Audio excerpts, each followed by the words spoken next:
Eu canto a alegria de ser teu. Jamais caminharei sem tua luz. Teus passos seguirei sem hesitar. Te dou meu coração. Louvado seja nosso Senhor Jesus Cristo, para sempre seja louvado. Um bom dia a todos vocês que já estão plugados no celular nesta manhã para receber mais uma vez a mensagem do nosso dia, mensagem obviamente de otimismo, de esperança, mensagem para que nós possamos criar ânimo, porque quando nós falamos de Deus, é o Espírito Santo que nos anima, que dá vida à alma, que nos renova. Assim como uma boa noite de descanso torna o corpo descansado, pronto para mais um dia de batalha, sem esmorecer como no dia anterior, já no final do dia, assim é o Espírito Santo, ele renova todas as coisas. Ele renova as pessoas, ele renova a nossa alma, ele renova absolutamente tudo em nós. Ele é aquele que renova todas as coisas, é aquele que vivifica, que dá vida, é o sopro vital da vida. E nesse momento, queria refletir partilhando uma palavra que está exatamente nas cartas corretivas de Paulo. Nós sabemos que Paulo não foi nem discípulo nem apóstolo de Jesus ao vivo e a cores. Ele conheceu Jesus depois que Jesus já tinha ascendido ao céu e sido glorificado. Mas como nós sabemos, ninguém escapa das escolhas de Deus. Quando Deus quer alguém, ele vai atrás, ele insiste, ele quer aquela pessoa para servi-lo, para ser um profeta ou para ser um mensageiro. As pessoas que Deus escolhe estão até escritas no próprio capítulo final, nos finais dos capítulos de João. Não fostes vós, capítulo 15, não fostes vós que me escolhestes, mas eu quem vos escolhi para que vades e produzais fruto. Então, diante desta palavra de Jesus, não somos nós que escolhemos Deus, é Ele que nos escolhe. É Ele que dirige-se a nós e, de um modo geral, Ele busca pessoas humildes, pessoas simples, às vezes pessoas iletradas, exatamente para confundir os sábios, para confundir os letrados. E quando nós vemos numa dos últimos capítulos, quando ele escreve para os Filipenses, a partir do versículo 10 ele diz: anseio pelo conhecimento de Cristo e do poder da sua ressurreição. Anseio pelo conhecimento de Cristo. Nós sabemos que Saulo, antes de ser Paulo, era alguém que, dentro da religião judaica, ele tinha absolutamente tudo. Era um homem erudito, conhecedor das ciências, era um homem sábio, era um homem impecável, dentro da lei e da justiça, a qual a religiosidade dos judeus pedia e exigia. E ele estava indo perseguir cristãos montado no cavalo indo a Damasco. E no meio do caminho, essa viagem foi interrompida por uma grande luz que cegou Paulo. O cavalo empina e joga Paulo no chão. Joga Saulo no chão. E quando ele vai caindo do dorso do cavalo, ele já faz aquela clássica pergunta: Senhor, que queres que eu faça? Porque foi como no relâmpago, instantaneamente, ele foi convencido por aquela luz e por aquela voz que dizia no meio da grande luz: Saulo, Saulo, por que me persegues? Ele entendeu perfeitamente aquela pergunta, aquele comentário de uma voz que não se via o seu autor, aquele que verbalizava aquela frase, mas ele caiu e ficou cego durante vários dias, porque ele precisava de cegar para o mundo e abrir os olhos e a retina para Cristo, para olhar unicamente para Jesus, que se tornava a partir daquele momento o seu mestre. E é tão interessante que ele não conheceu Jesus pessoalmente, não teve o contato físico com Jesus como todos os outros 12, e, no entanto, ele foi um dos maiores apóstolos da história cristã. Ele foi aquele que deu vida à igreja, ele foi aquele que mais viajou, sofreu, passou fome, penúria, sacrifícios, e ele se tornou tão apaixonado por Jesus que ele era um homem incansável, redigindo cartas para as comunidades fundadas por ele em vários lugares, extrapolou limites, foi além com toda ousadia, pregava com intrepidez. No início da sua carreira apostólica, muitos tinham medo dele porque sabia da sua fama, até que ele os convencia de que estava do lado dos cristãos, e assim ele morre no martírio no final da sua vida, mas morre feliz, porque ele serviu a Jesus, seu Senhor.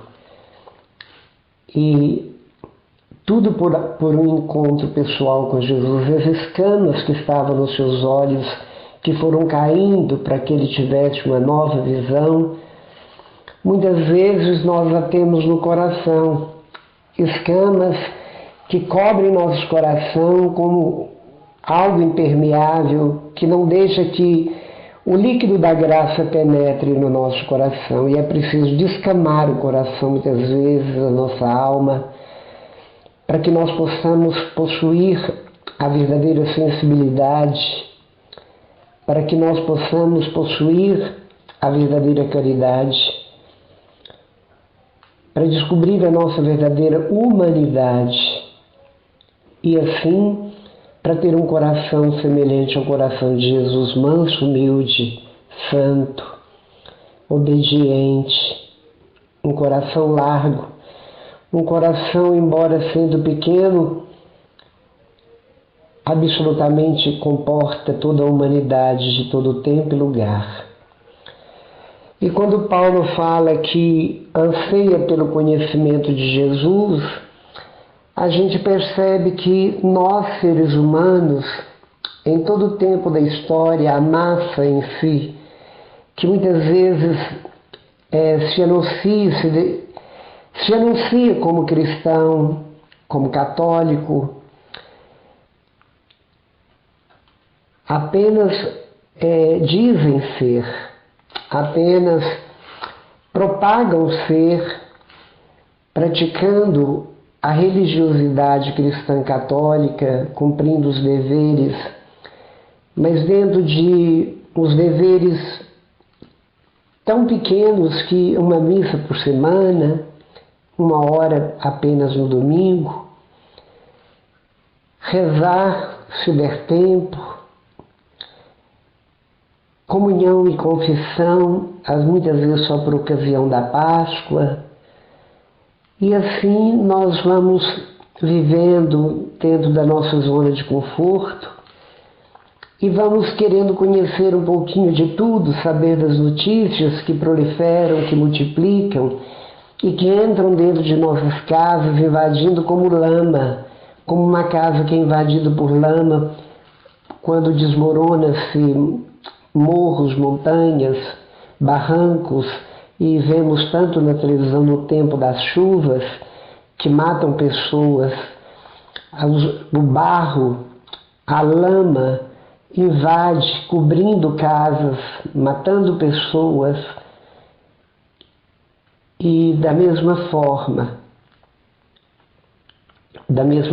nós vemos as notícias entrando, nós temos a curiosidade de saber tudo que se acontece, Nós temos curiosidade de saber tudo que diz respeito àqueles que estão próximos a nós, mas é tão interessante que a catequese, o padre falta implorar para que os pais mandem os filhos, e quanta preguiça que os filhos vão para a catequese uma vez por semana, 1 hora de catequese por semana.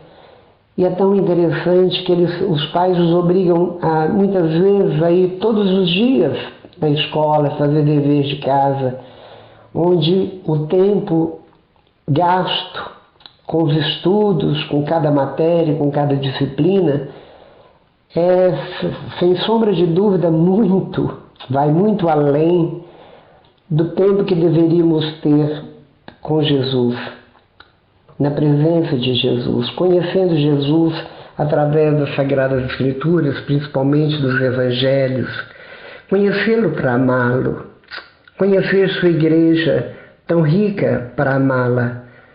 Mas ao contrário, nós buscamos as coisas perecíveis, nós buscamos as coisas efêmeras e passageiras, e aquilo que é eterno, aquilo que verdadeiramente é e que vamos um dia deparar com essa verdade, com essa realidade, nós não buscamos, sempre protelando como se fôssemos imortais.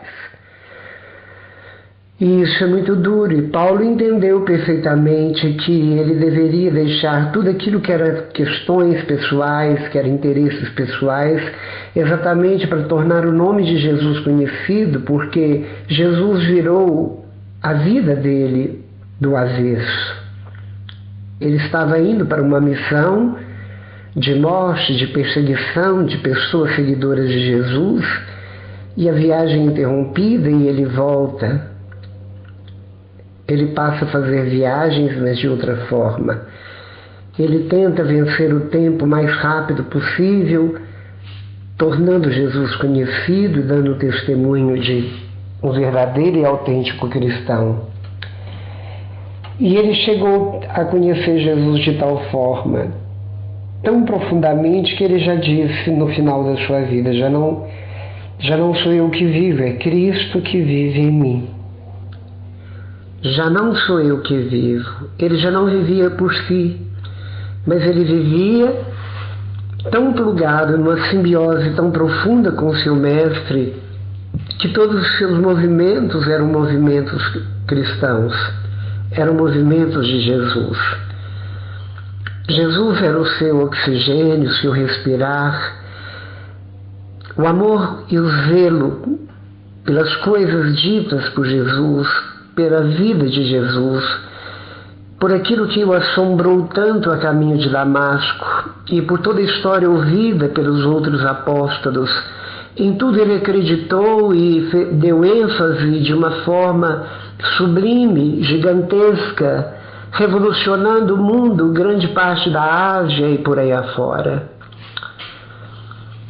E nós muitas vezes queremos nos autoconhecer através de análise, buscando terapias com psicólogos, com profissionais da área. Muitas vezes lemos livros de grandes autores de best-sellers para nos autoconhecer, conhecer nosso temperamento. E eu digo para você, você não conseguirá jamais se você não conhecer o alto. É preciso conhecer o alto para que alto nos conheçamos. Porque quanto mais perto do alto, daquele que é autor da nossa vida, aquele que nos conhece com uma palma da mão e nos ama assim mesmo, com todos os nossos defeitos, porque ele não vê defeitos, nossos pecados, ele olha simplesmente a minha pessoa, a minha persona, né? Assim como quando ele me abraçou dentro da igreja e eu estava com cheiro de sensualidade, completamente com aparência literalmente vulgar, pronto para o trotuar, pronto para a bebida, pronto para a droga e para tudo que a noite oferece, ele me abraçou como abraçou Paulo. Paulo caiu do cavalo, eu caí do meu salto, caí do meu orgulho, caí da minha vaidade, caí dos meus objetivos tão contrários, tão ao contrário, tão opostos aos critérios evangélicos. E é interessante que tudo aquilo que eu tinha como lucros, como glórias, falo como Paulo, tenho como esterco. Passei a ter como esterco porque abdiquei absolutamente a tudo aquilo que meus olhos viam até aquele momento e passei a ver o invisível, mas que era real. E já há 32 anos eu tento, de todas as formas, com todos os meus movimentos, na minha comunicação com qualquer pessoa, em todo lugar que eu esteja, declarar que sou cristão e que por ele eu quero morrer. Já morri para o mundo, mas por ele eu não me importo. A morte é para mim e ela me traz paz, enquanto que antes eu tinha terror, pavor, porque eu sei que o portal da morte é o portal onde vou encontrar com ele. Ele vem me buscar no portal quando eu fechar os olhos para este mundo. Paulo diz que não importa o grau em que chegamos, o importante é prosseguir decididamente, exatamente nesse objetivo de conhecer Jesus cada vez mais, relacionar com Jesus cada vez mais, porque quanto mais eu oro, quanto mais eu me dobro, quanto mais eu penso nele, vivo ele, respiro ele, quanto mais me interesso pela Eucaristia, cristificando-me a cada dia mais, me tornando semelhante a ele, entregando para ele, e a gente vai entregando para ele todo o sofrimento que outrora nós fazíamos de nossas reclamações, murmurações, orações diabólicas, porque quando nós reclamamos do tempo, das intempéries do dia a dia, do frio, do calor, quando nós reclamamos como nós gostamos tanto de fazer e fazemos automaticamente, essas orações não são para Deus. Essas orações são exatamente para o inimigo número 1 dele. A oração para Deus é louvá-lo em toda e qualquer situação e circunstâncias que encontramos. É colocar na cruz exatamente nossos sofrimentos para unir nossos sofrimentos ao dele e completar o que falta, como diz Paulo. Quando nós somos tomados de grandes dores, ao invés de gemer e revoltar e buscar recursos, talvez buscando longe, buscando de uma forma ou de outra, porque não suportamos a dor, é suportar as dores e dizer para Jesus: eu faço da minha dor uma oração, pela conversão daqueles que desconhecem completamente quem és tu, Senhor.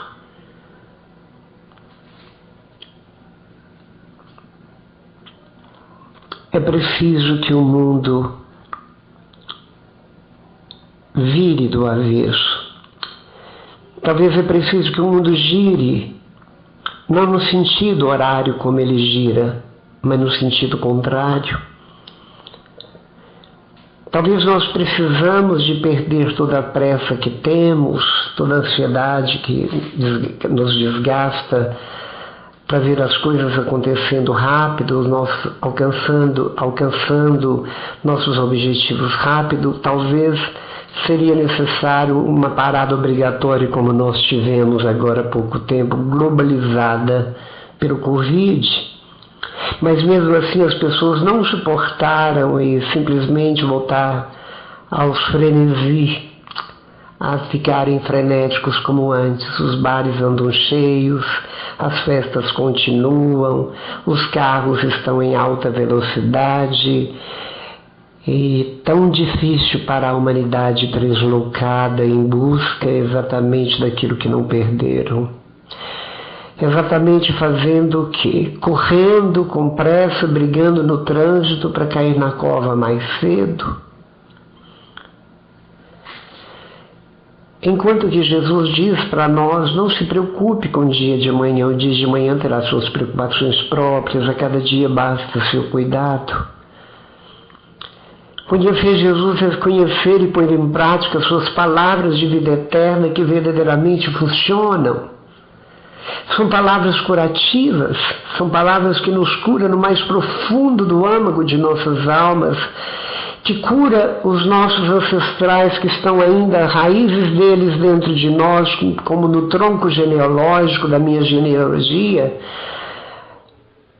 Há 100, 200 anos atrás eu carrego marcas, carrego defeitos, carrego características destas pessoas dentro de mim.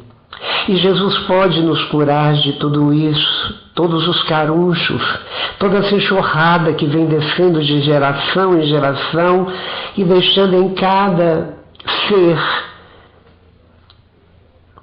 pelo espermatozoide, pelos óvulos de bisavós, que vai passando para os avós e para os pais, e para os filhos, para os netos, bisnetos e assim por diante, dentro desta linha, como numa corrente, vai deixando traços benignos e malignos, mas há uma predominância muito grande das tendências. Quando alguém diz o suicídio é característica da família, matar é característica da família, brigar, vingar, e assim por diante, característica de inteligentes, de sábios, de pessoas arrogantes, que assim vai. É a cara do avô, é a cara do bisavô, nossa, ele se parecia muito com o tio. E assim nós sabemos dessa questão, enquanto que se tivermos Deus plugados na forma perfeitíssima que é o coração imaculado da Virgem Maria, onde o Espírito Santo nos forja e nos molda segundo o querer dele, nós seremos santos, e santos, já disse anteriormente, somos curados, são pessoas curadas absolutamente de tudo aquilo que os meus antepassados, na arrogância, aqueles que escravizaram os negros ou brancos, não importa, aqueles que matavam, vingavam, a questão do adultério tão acentuado em certa época, a luxúria, e vai por aí. Jesus nos cura de tudo isso. Ele nos cura da cultura, ele nos cura de toda a cabeça arrogante da nossa genealogia, dos nossos traços da nossa genealogia. Ele nos cura absolutamente de tudo. Por isso que um santo numa casa, ele santifica os outros, assim como Teresinha levou os pais, está levando os pais à santidade. As 4 irmãs a santidade, e ela própria a santidade, sendo a caçula. E assim nós vemos tantos outros que iam para o convento ou ia seguir algum santo famoso da história, e iam irmãos, iam às vezes um pai, uma mãe. E da mesma forma, para nós seguirmos Jesus é preciso conhecê-lo. Nós precisamos primeiramente procurá-lo, para depois segui-lo e depois ficar com ele. E ficando com ele, nós o conheceremos tal como ele é. E ele mesmo nos disse: aquele que crê verdadeiramente em mim, acredita em mim, fará milagres maiores do que eu faço. Por isso nós te pedimos agora, Jesus, que na sua incomensurável misericórdia, o Senhor olhe para a humanidade tão perdida, a humanidade tão desnorteada, sem norte, sem bússola. O mundo cada vez mais tem mais rodovias, vias, caminhos, veredas. E é interessante, quando o mundo iniciou, não tinha nenhuma via, não tinha nenhum caminho, porque o mundo era todo um paraíso. Eu não precisava de deslocar do lugar onde eu estava para ser mais feliz. Hoje as pessoas acham que deslocando geograficamente serão mais felizes, que o dólar me fará mais feliz do que o real, que o euro é mais valioso do que o dólar. E na realidade tudo isso é balela. Tudo isso são simplesmente miragens.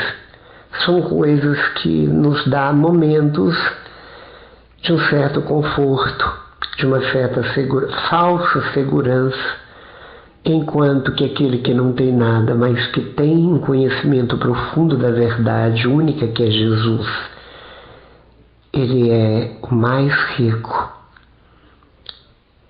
do mundo. Seja rico em espírito, seja rico em conhecimento da palavra, seja rico em conhecimento e amor à Santa Eucaristia, à Santa Missa, que é a rainha das orações. Seja rico tendo o Espírito Santo te guiando, não te manipulando, mas te guiando e se deixando conduzir, livre, voando às alturas. Tenha uma consciência tranquila, a paz interior, aquietando totalmente seu coração e daqueles que estão ao seu redor, exatamente porque a função de Deus e a presença de Deus é exatamente essa. As tempestades desaparecem, a bonança chega, a calmaria vem. Busque isso. Não perca tempo com coisinhas, com miudezas, com superficialidades. Não perca tempo catando talvez moedas no caminho, distraidamente e perdendo grande tempo. É preciso ir apressadamente como a Virgem Maria. Deus nos quer apressados na questão da busca do reino de Deus. E eu digo a ti, meu irmão, neste dia, nessa terça-feira, nesse dia que já é a véspera do dia de Nossa Senhora do Rosário, aquela que soube tão bem fazer sua escolha. Eis aqui a serva do Senhor, faça-se em mim segundo a tua palavra. E nós, como Maria, nossa mãe, podemos dizer: eis aqui os servos do Senhor, faça-se em nós, em mim, o que for da sua vontade. Amém. Estivemos unidos e reunidos, foi em nome do Pai, do Filho e do Espírito Santo. Amém. Eu canto a alegria de ser teu, jamais caminharei sem tua luz, teus passos seguirei sem hesitar, te dou meu coração.